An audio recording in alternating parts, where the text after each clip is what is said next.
Okay, hey everyone. This is day three for the executive branch. And today's just this one slide. I just wanted to make sure we're clear on presidential powers that are listed in Article 2. But understand that at the time of the Constitutional Convention, the founders, when they were sitting around debating, what types of powers to give the president, um, there was a big point of contention as to all of these. But because they were just so afraid of making the new president be like the King of England, and they would have been nervous of any powers given to him, the power to pardon or to appoint officials, and especially to command troops.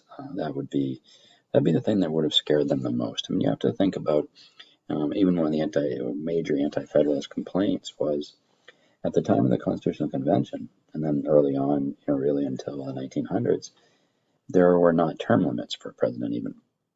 So you were talking about people looking at it and saying a president who was not really elected by the people, really not at all in the Constitution. It sort of developed over time, or he's sort of elected by the people.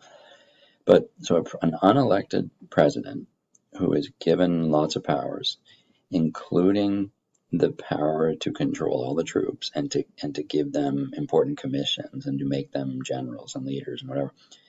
And he's given 4-year terms with no limits. So let's say a president's there. Again, there were no term limits. So let's say he were to win, 3 elections, and he was there 12 years, and all these military officials felt allegiance to him, and he controlled the troops. And then some electoral college vote happens after 12 years, and they say, okay, you've got to step aside. Well, never in the history of the world would a leader have just stepped aside when they control the military after some democratic, sort of democratic election. So it was crazy for them to think of that the guy who controls the troops and may be really popular with them would then just step aside. So it was really important that the precedent was set that George Washington did after 8 years. He just stepped aside. So anyway, powers listed in the Constitution. The president gets to appoint officials, appoint all judges and all of that. Remember, those are approved by the Senate. So he gets to appoint ambassadors and cabinet members and things like that. The president gets to make treaties. The treaties generally are approved by the Senate.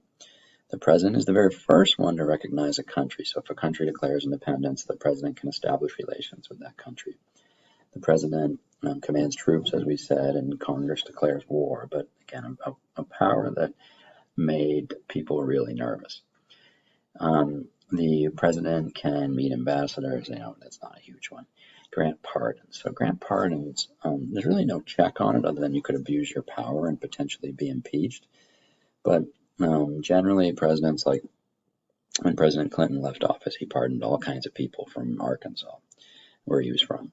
And when President George W. Bush left office, he pardoned all kinds of people from Texas, where he was from. And so when Obama was in office and towards the end, Obama pardoned a lot of people who were nonviolent drug offenders, people who were in jail for possession of drugs or had been convicted at some point for possession of drugs, not for dealing lots, of high volume of drugs or something, but just had possessed. So it was just sort of personal belief. So, and there's no real punishment. He can pardon people. President can veto bills. Those bills, the Senate and the House can override with a 2/3 vote in each of the 2 chambers. Now, I put here also executive orders and executive agreements.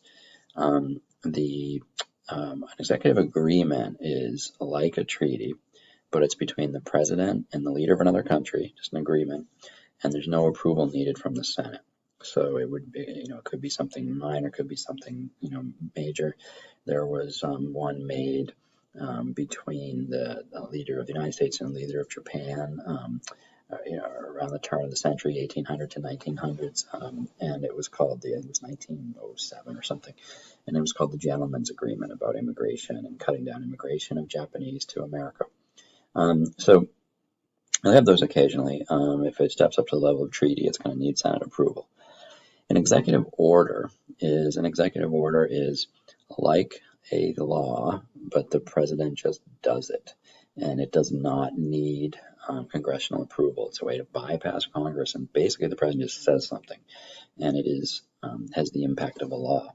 That also happens at the state level, and we right now, and hopefully these videos will be online for years, but right now in 2020 we're dealing with COVID, and the governor of North Carolina has made executive orders that a lot of people get upset, say you can't do that or whatever. Donald Trump has made all kinds of executive orders. Obama made it. I'll show you some of the numbers of past presidents, but executive orders happen a lot more frequently than people would think. With executive orders, historically, the Emancipation Proclamation was an executive order because it didn't go through Congress. Just Abraham Lincoln said the slaves are free in the rebelling states, not in the state, not the places like Maryland, Kentucky, and Missouri that were still technically in the Union, and they had slaves. But he just freed slaves in the rebelling states, and that just became a law. And so the internment of the Japanese Americans, where we locked them up during World War II on the West Coast because people weren't sure of their allegiance. And that was an executive order, and that one actually got challenged to the Supreme Court, and the Supreme Court declared it to be constitutional. So the Supreme Court can check executive orders. Executive orders, another famous one was in the Civil War. Abraham Lincoln suspended habeas corpus, where he basically said, normally, if we arrest you, we have to charge you with a crime and let you defend yourself, and we can't keep you indefinitely in jail. But in those border states, the ones that had slaves, he suspended habeas corpus and just said, sorry, we're going to lock up people we think might be against the Union, and we're going to keep you there till the war's over so that we can win this war. So those were executive orders. You've seen them often. Presidents will do them, setting aside land, where presidents will declare, it was not officially a national park, but a national monument, and they'll set aside just themselves. When we're normally in class, I go through and tell a long story about one that President Clinton set aside when I first started teaching, called the Grand Escalante National Monument. So I may show you some slides, but I won't go into all the background. The only other thing on this slide is the president has a White House staff. Now, he has a cabinet, which most of us would be aware of that, like Secretary of State, Secretary of Treasury, Secretary of Defense, all of those. But he also has a staff. Now, the staff could be advisors and could be a press secretary, it could be a cook, it could be regular secretaries. I mean, there's all kinds of White House staffers. And generally, now there's been a lot of stuff happening in the Trump administration, but generally, over the years, the staff is more loyal to the president than the cabinet. The cabinet become political appointments because there are only 15 positions, and you appoint those people because they know a lot about that topic, maybe, but also maybe because they helped you in an election, or because they're, you might appoint one, like Bill Clinton always had one from the Republican Party, even though he was a Democrat.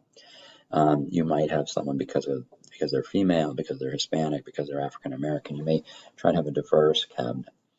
The cabinet have to be approved by the Senate, so they also can be called in front of the Senate and made to testify on things that may have been private conversations with the cabinet members and the president.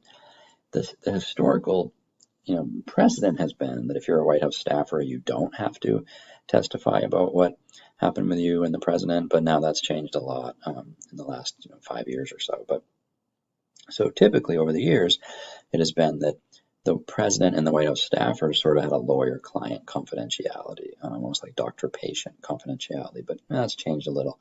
But typically, over the years, the staff had been more loyal than the cabinet.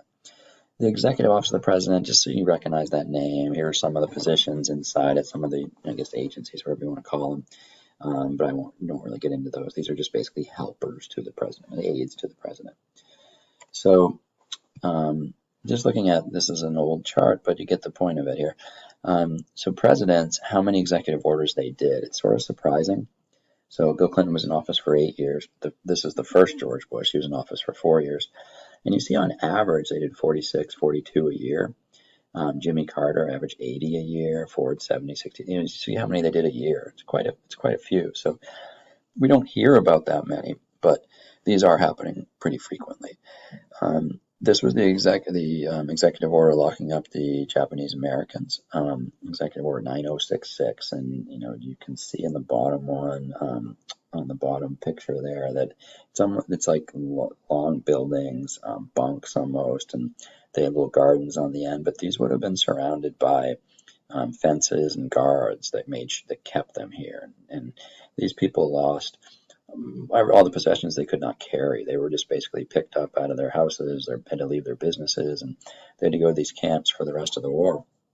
Unless the men signed up to go serve, then they could get out of the camps. And so like 140,000 Japanese Americans were locked up. The government did, and then I think Reagan was president, they did end up paying reparations to the families. I mean, never would have made up for everything that everybody lost, but they did give them money in the 1980s for this. But again, it couldn't make up for